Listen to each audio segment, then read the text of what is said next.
Howdy folks, GoChan here. You know, for comics, the 90s pretty much sucked. Variant covers of the same issue, created pretty much to artificially drive up demand and make them collector's items, you know, for people in the speculative market. The comics industry pretty much crashed because of crap like that. Characters being more style than substance. Rob Liefeld, the list goes on. One of the main trends at the time was for storylines and characters to become darker and edgier, an attempt to seem more mature, though in actuality it really just came across as more juvenile. And people did a lot of weird stunt stuff to try and get more people reading. They killed Superman. They had it where Spider-Man wasn't really Spider-Man, but he was a clone of Spider-Man. But then it turns out the clone wasn't actually Spider-Man, but he was the clone of Spider-Man. And then somehow Norman Osborn was still alive, which is completely ridiculous. I digress. Even Batman got in on the action for a while. In what was known as the Nightfall Saga, Batman ends up getting his back broken by the villain Bane, and temporarily relinquishes the title onto a character named Azrael, who was introduced in a story that I'm actually wanting to talk about today. Sword of Azrael, Book 2, which is the storyline that introduced him. And, well, I'm not clever enough to come up with a good enough segue, so let's just jump right in, shall we? First, looking at the cover, it's not that bad, setting up Azrael as a guy able to take down Batman, and thus not one to trifle with, even though he does have a bit of a Popeye arm going on.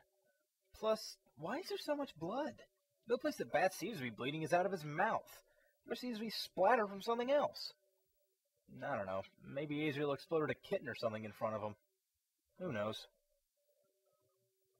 Azrael does not protect!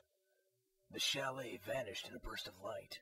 A moment later, the air below us became an angry fist that slammed into our tiny aircraft. Obtuse pseudo-hard-boiled narration already? Great start. We were lifted and spun and hung, helpless, between instants. Then we tumbled across the valley, and the vertigo must have caused you to black out. Really? The vertigo caused him to black out. Not the, being in a helicopter crash? Anyway, Bruce goes on to say they were shot down by two men, one of which is a man named Laha. Now we go to our second set of protagonists, who were holed up in a fallout shelter when the chopper crashed. I shoved you down here. I heard the aircraft engine. Too close. There should be no aircraft in this valley. Our order has not survived 600 years by incaution.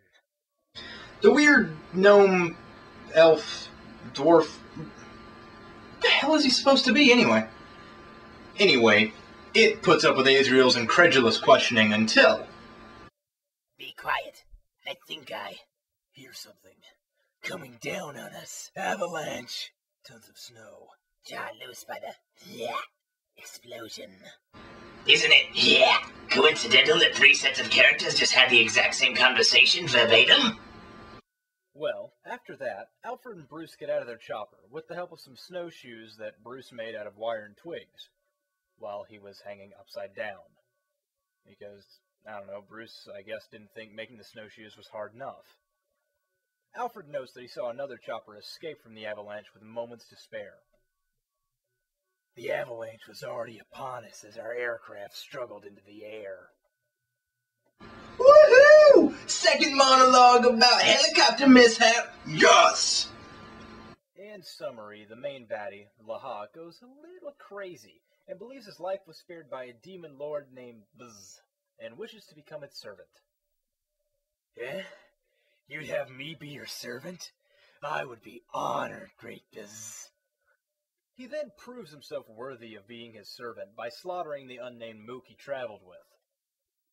As you commanded, great Bzz. Back to Bruce and Alfred. Bruce gives Alfred his parka to keep him warm, saying he'll still be warm because... I have another suit, the one I always wear when there's a possibility we'll meet serious bad guys. But only serious bad guys. Jaywalkers, school truants, copyright violators. You get a pass. This time. Preparing to move out in search of shelter, they're distracted by a rumbling under them. Feels like an earthquake. Blalosh! Really? Is that how you describe a fiery pillar bursting out of the earth? Blalosh? Huh. A volcano? Some sort of geyser?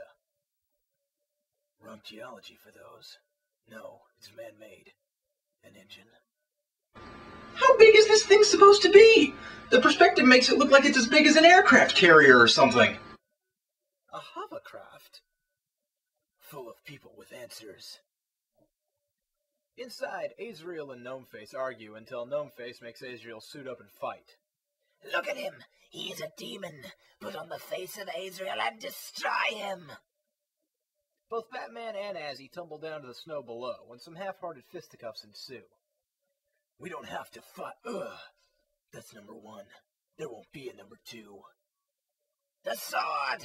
Ah! Too close! Use that sword! So far it's been patty cake. Pull that out, and it gets ugly. Yeah, we'll step it up to double dutch, bitch.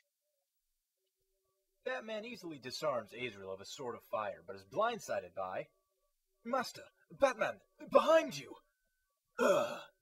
Hovercrafts, my only weakness. How did you know?